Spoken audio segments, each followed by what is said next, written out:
Mulher baterista nos anos 90, Tori Castellano. Hello, how's it going? Repercuta. Torrance Head Castellano, ou Tori Castellano, começou a tocar dos 14 anos, nasce em São Francisco, na Califórnia, lá nos Estados Unidos. Tem em seu cartel de estilos o rock de garagem, o hard rock, e se notabilizou comandando baquetas e tambores da The Donuts. Ela se muda para Palo Alto ainda na infância e entrou numa banda chamada Scream, e logo nesse início, por volta de 14, 15 anos, e na época acabava sendo minimizada e recebia críticas negativas por conta do modo como ela tocava.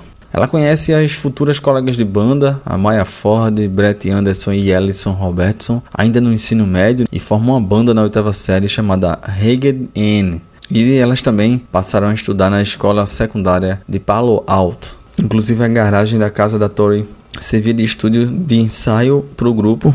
Elas faziam parte da mesma turma, apesar de terem começado a tocar entre 14 e 15 anos, mas desde os 9 aos 12 elas já estudavam junto. Influência direta das bandas dos anos 70, as bandas femininas dos anos 70, como Runaways e outras, e muito influenciada por bateristas como Moe Tucker e Sandy West. A Sandy West, inclusive, tem episódio aqui no Repercuta, um audiodoc sobre biografia da Sandy. E o movimento Riot Girls é um movimento punk feminista underground que surgiu no início da década de 90 em Washington e se expandiu para mais de 20 países ao redor do mundo. O movimento meio que associa a subcultura de visão social feminista com o estilo musical correspondente à atitude e ao recado, à denúncia social através do punk. O movimento foi muito associado com a terceira onda do feminismo, que começou exatamente na década de 90. E a Tori tinha muita importância no som da The Donuts pela energia, pela velocidade com que tocava. As músicas da banda me remetem diretamente aos videogames ali da época do início dos anos 2000, final dos 90 e início dos 2000, principalmente vinculado o som a esportes radicais e bandas de garagem e de beira de praia, como na Califórnia. Em seu set, que eu vou detalhar melhor mais na frente, ela usava Pearl predominantemente, com um tom bastante profundo, parecia aqueles surdões, um surdo, uma caixa e um bumbo. É um set básico. Há registros em que ela está usando Zildjian nos pratos e outros usando paste, normalmente com 3 ataques, uma condução e um chimbal, e também presença de cowbell, que ela costuma usar esse elemento percussivo. Variações no set, a gente tem caixas de madeira e caixas de metal, e na coloração é um set preto e outro rosa.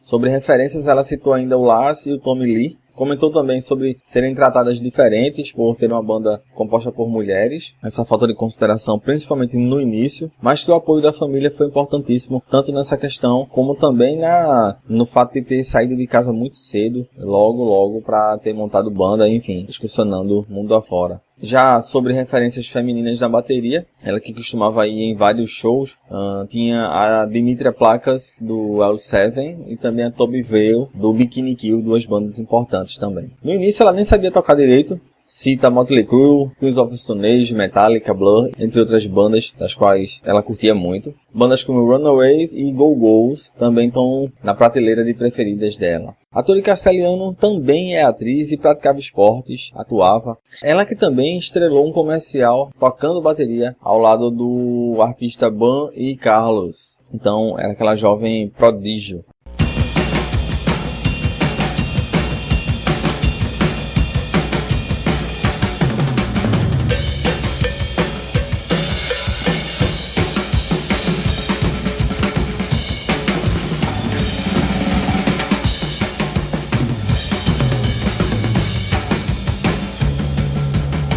Get the best gifts at the Target 2-Day Sale. Friday and Saturday only. Let's go! Doors open Friday at 6 a.m. A The Donuts foi uma banda de hard rock americana formada em 93, tendo a Tori Castellano na bateria, percussão e também como vocais de apoio.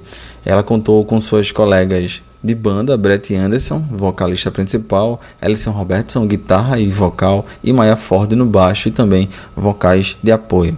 É o tipo de som de banda californiana mesmo, litoral, banda de garagem, aquela pegada, me lembra muito fins de semana pela manhã. A amizade entre os integrantes vem desde a época da escola, no ginásio em Palo Alto, na Califórnia, em que elas começam a ensaiar e compor algumas músicas, muito influenciadas por bandas como Runaways e Ramones, entre outras bandas do cartel do punk. No início a banda se chamava Ragged Ann, a banda também chegou a se chamar The Electrocutes, e depois, em 95, mudam para The Donas. Já em 97, elas assinam com a gravadora independente Lookout Records. É lançado o álbum The Donas, e que logo de cara demonstra a identidade sonora do grupo com um som simples e cru, influenciado por bandas inclusive do pop punk. Em 98 vem o álbum American Teenage Rock and Roll Machine, que fez um pouco mais de sucesso no cenário underground americano e também na Europa.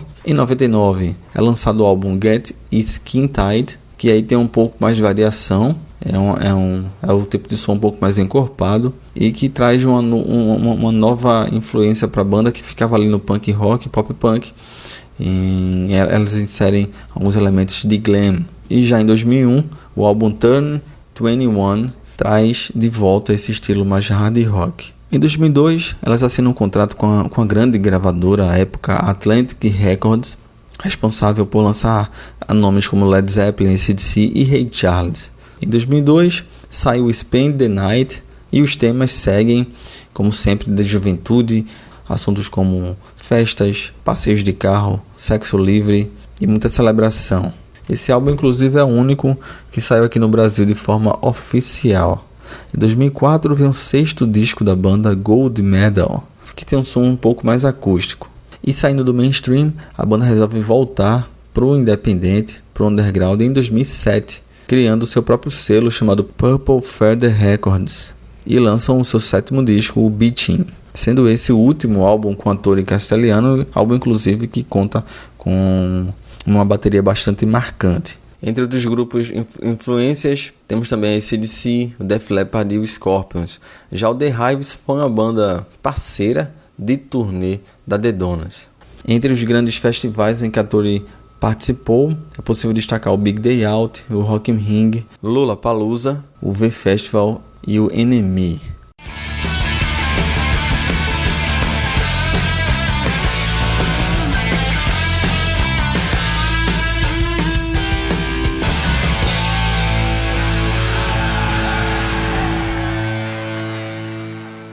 Ela tentou tocar baixo, ainda na época da escola, logo no início, logo passou para a bateria. Fizeram vários shows antes de se apresentarem como banda oficial, antes de ser The Donas, inclusive. Prática na bateria na garagem de casa, algo que para ela foi muito importante, a dedicação da banda. Esse tempo de mudança de nome e tudo, para ela foi importante essa coisa de ter tempo para experimentar. A influência do punk na tocabilidade dela e também no estilo da banda. O próprio nome da banda, The Donas, que seria algo como uma piada, inclusive isso também inspirado no Ramones, em que cada um tinha o sobrenome Ramone ali, né, artisticamente falando. Elas tinham isso. Enfim, era com a inicial do nome delas. Elas sempre colocavam Dona e a letra inicial do nome. E no caso da dona, seria um termo para mulher, do jeito que o Ramone seria para os homens.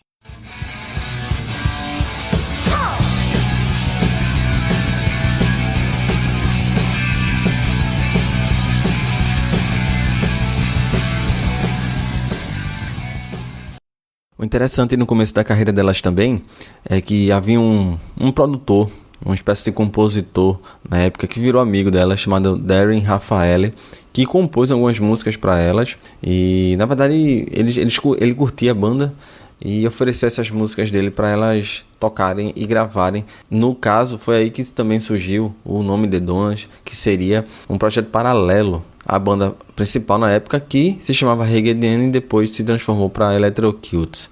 Mas aí logo depois elas quiseram compor as próprias músicas, quando a The Donas se torna o grande projeto de vida delas. Com relação a Tori, é esse desafio, né, de ser mulher musicista ou ser mulher em qualquer atividade, Para ter noção das dificuldades, o próprio namorado da Tori tratou de desencorajá-la da banda e do mundo musical e de ser baterista. Na época, elas estudavam na Jordan Music School, lá em Palo Alto. A própria Castellano confessou que no início da banda, assim que a banda estourou, ela se sentiu um pouco incomodada com as noções de fama que as pessoas tinham dela. Mas ela ainda morava com os pais, ela explicava que não tinha carro ainda e que o próprio equipamento dela tinha sido comprado através de um trabalho paralelo, ou seja, ela tinha outras atividades para poder custear a vida musical, a vida de artista, algo comum, né? A grande parte dos artistas. E há mais alguns detalhes, isso porque em 93 ela se apresentou pela primeira vez no show de talentos na escola. Outro país que elas ganharam destaque, além de países da Europa e dos Estados Unidos, o Japão recebeu muito bem. When we got into high school, we were like, oh, maybe the guys will be more mature, you know, because they're older than us, because a lot of older guys were in bands, and actually it just went way downhill. It got a lot worse. Yeah, they just could not. Letters. Yeah, they were just like... Your own boyfriend. My own boyfriend would write us letters about how much we were going to suck. A The Donuts sofre também com mudanças na gravadora. Isso porque antes elas tinham um pouco mais de controle criativo e depois a equipe toda é modificada, o que gerou esse certo impasse, essa certa dificuldade para poder produzir e levar a banda para frente. O álbum que tem mais aceitação comercial é o Spend the Night, que chegou a vender 500.000 de cópias, e o que menos vendeu foi o Gold Medal, com apenas por volta de 87.000 unidades. Outra dificuldade para elas foi a ascensão do Napster, à época, início dos anos 2000, e elas até explicaram, é explicado num documentário, como a música deixou de ser o produto principal da banda e os shows passaram a ser o produto principal, assim como venda de produtos relacionados. E aí me veio logo à cabeça se lembra uma coisa para vocês, né? Eu acredito que a gente está passando a mesma coisa com as plataformas de streaming. Eu pensei, olha só, então é daí também, é o mesmo problema, né? Também no caso delas, a recessão da indústria como um todo, na primeira década dos anos 2000 e, por consequência disso, a recessão do mercado fonográfico também. Aqui no Brasil, a Tori Castellano esteve com a The Donuts em 2007 para um show em São Paulo e em 2008, e aí foram 3 shows, um em Natal, lá no Rio Grande do Norte, um em São Paulo e um em Porto Alegre. E nada melhor do que mergulhar na discografia da banda para poder falar um pouco da performance e da identidade do estilo da Tori Castellano durante os álbuns da banda. Foram 7. Vamos lá.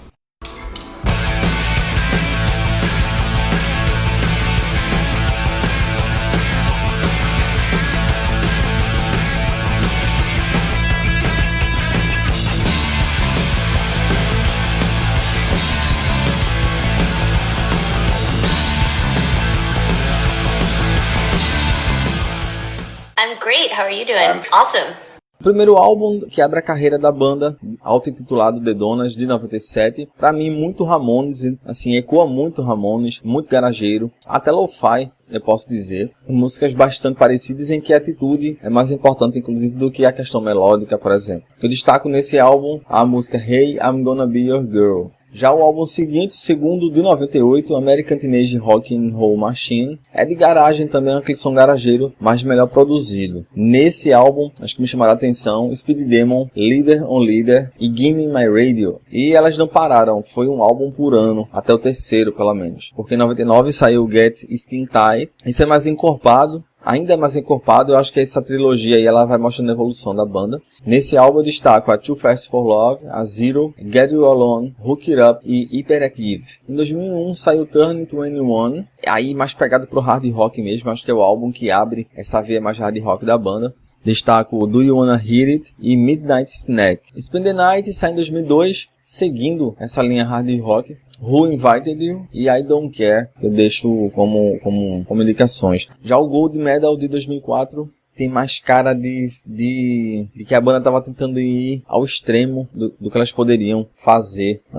Isso na questão de velocidade, na questão da tocabilidade mesmo. Destacando Have You No Pride, Is That It All You've Got For Me, Fall Behind Me, Don't Break Me Down e o hit I Don't Want To Know. E pra mim, o álbum que eu mais me agradei é o último da banda, desde 2007 até o momento, Beating. Esse mais hard rock, pra mim, o melhor álbum. Menos cansativo, as músicas variam mais entre si. É um mais hard rock, mais cadenciado também. Pra mim, mais denso, por ser mais cadenciado. E um álbum curto. Então, o recado é dado ali em 7 músicas. Pra mim, também é o melhor som de bateria tirado pela Tori Castellano. O som de caixa instalado e um pouco mais marcante do que os outros álbuns anteriores. Na minha opinião, a bateria respira um pouco mais. Nesse álbum, eu destaco Beating, a faixa título, no caso. A Don't Wait Up For Me. What Do I Have To Do? Save Me, essa com destaque para um overdub com um rufo de caixa que eu achei muito criativo lá na produção. E é o álbum que talvez tenha mais presença de Cole Bell. Nesse álbum, a The Donuts foi tratada e teve uma inclinação maior para o hair metal, com influências de bandas como Poison e Motley Crue. Então por aí você tira o quanto elas estavam mais distante do punk e cada vez mais próximas do hard rock. Em 2009 saiu Greatest Hits, que ali é uma coletânea. We should have a band. Why can't we do this too?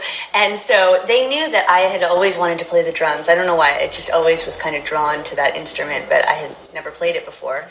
E como eu citei jogos eletrônicos, a The Donuts aparecem em trilhas sonoras de vários games. A música You've Got a Crush on Me aparece no game Splashdown do PlayStation 2 da Sony.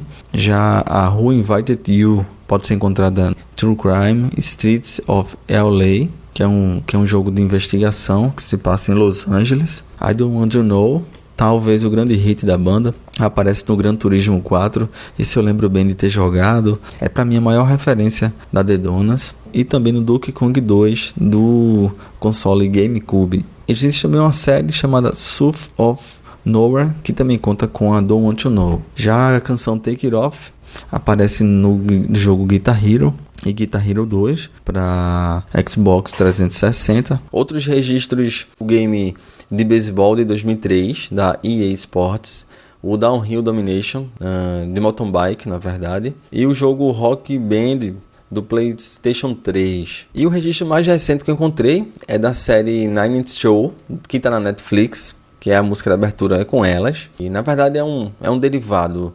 Há uma série chamada Seventh Show, é ambientada nos anos 70. Eu curto bastante, inclusive, a série. Tem bastante referências de rock and roll, de bandas assim. E aí a Netflix está produzindo esse Nine Inch Show, que se passa na verdade 20 anos depois, durante os anos 90, para você perceber o quanto a The Donuts marcou na sua época. Já em filmes e outros produtos audiovisuais, a banda aparece no filme Drive Me Crazy, de 99, no programa de comédia adolescente de 99, Jawbreaker. Já a música Roll On Down in the Highway aparece no filme Herbie Fully Loaded e também no desenho animado Scooby-Doo, a música Who Invited You.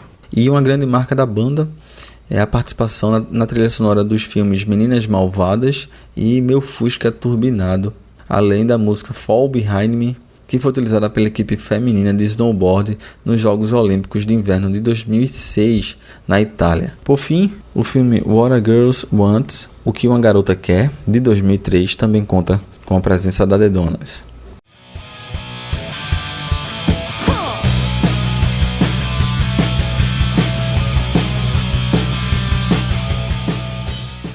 Detalhando o set dela, ela usava uma Pearl Masterworks, ela que era endossada pela Pearl, com um tom de 10x12, o surdo de 16x16, o bumbo de 18x24, a caixa de 14x5, Pearl Stands, as ferragens todas também da Pearl, e chegou a usar paste também, com um par de Chimbal 802, um Fast Crash de 14, mais um Fin Crash na verdade de 16 e um High de 802 também. As peles ela usava Aquarium, Clear e nas baquetas Vic Furt. Ela também usava o cowbell da LP Percussion.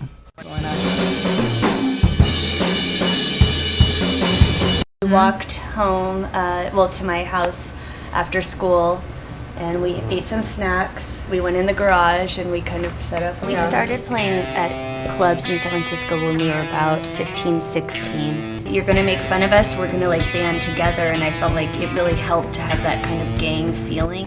Ela teve um problema antes do lançamento do disco Gold Medal, e por conta da sua técnica de tocar na velocidade mais rápida que podia, isso você percebe em registros em shows. Ela foi acometida de uma tendinite ainda em outubro de 2003, caso esse que fez cirurgia e se recuperou.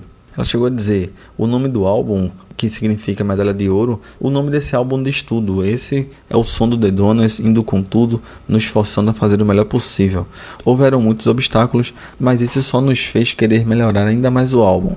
Nós acreditamos em tirar o positivo das coisas negativas. Mas em 2009 ela volta a ter problemas de tendinite e não participa da turnê de verão na época, que foi realizada com a Blondie. Ela passa por fisioterapia e começa a se tratar. Foram por volta de 6 semanas para poder voltar. Uma parada que dá para perceber na tocabilidade dela, principalmente em show, é que você percebia que muitas vezes o andamento caía, aquela questão do metrônomo e tal, enfim. A energia era lá em cima e no meio da música às vezes caía, às vezes acelerava de novo, e assim que acontecia. Em 9 de julho de 2010, ela anuncia no site da banda a sua aposentadoria por conta desse problema físico e por não mais conseguir tocar com a banda, sendo substituída por Amy Cesare, que fazia parte da banda The Demonics, velha amiga delas inclusive, influência da própria Castellano. Na época, a The Donuts estava lançando o seu Greatest Hits, o seu álbum de melhores. Em 2012, foi prometido o 8º álbum da banda, que não saiu, tendo seu último show realizado em junho de 2012, e desde então a banda segue dessa forma. Sobre a tocabilidade dela, dá para perceber mesmo, infelizmente, que foi o tipo de baterista que se aposentou também por conta de má postura, falta de técnica também, e isso eu tô falando da ergonomia mesmo. Ela tocava muito próximo dos sets, e dá para perceber, pelo menos em vídeos, os ombros, por exemplo, ficavam muito sobrecarregados, os braços também, usava muito braço para tocar. A tendinite é uma inflamação do tendão que conecta músculos e ossos, e na maioria das vezes é uma lesão por uso excessivo causada por movimentos repetitivos. Em 2003 a Tori passou por cirurgia, que foi feita com sucesso, mas aí não sei se na época ela voltou a tocar do mesmo jeito, mas ela passou por inúmeros tipos de terapia, todas voltadas para a fisioterapia, e que acabou não se curando totalmente. E durante esse período ela reaprendeu, ela teve aulas de bateria para reaprender até segurar as baquetas da maneira correta. A Tori Castellano teve aula com Chuck Brown, renomado baterista e professor, já que era autodidata a maior parte da carreira, e por conta desses problemas de saúde, quando voltou para ter aula, ele que foi responsável por trazer uma nova baterista aos palcos e estúdios. Esteve em atividade de 93 até 2010 e foi a mola propulsora, o motor propulsor da The Donuts, anunciando sua saída do mundo musical depois de lutar contra problemas físicos, principalmente vinculados à tendinite. Para ter ideia, no álbum Gold Medal, ela grava ainda com os pulsos imobilizados e só podia tocar por curtos períodos de tempo. Em 2008, ela se retira da turnê da banda, exatamente por conta desse problema no ombro. É aquela coisa, parece que mesmo passando por cirurgia, o ideal é prevenir sempre.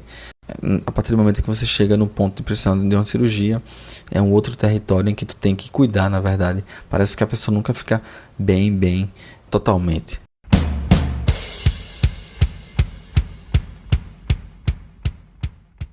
E depois de aposentada da música, ela entra no Colégio Santa Mônica e depois se transfere, ingressando na Universidade de Stanford, na Califórnia, para cursar Ciência Política. Ela também participa de algumas atividades em Harvard.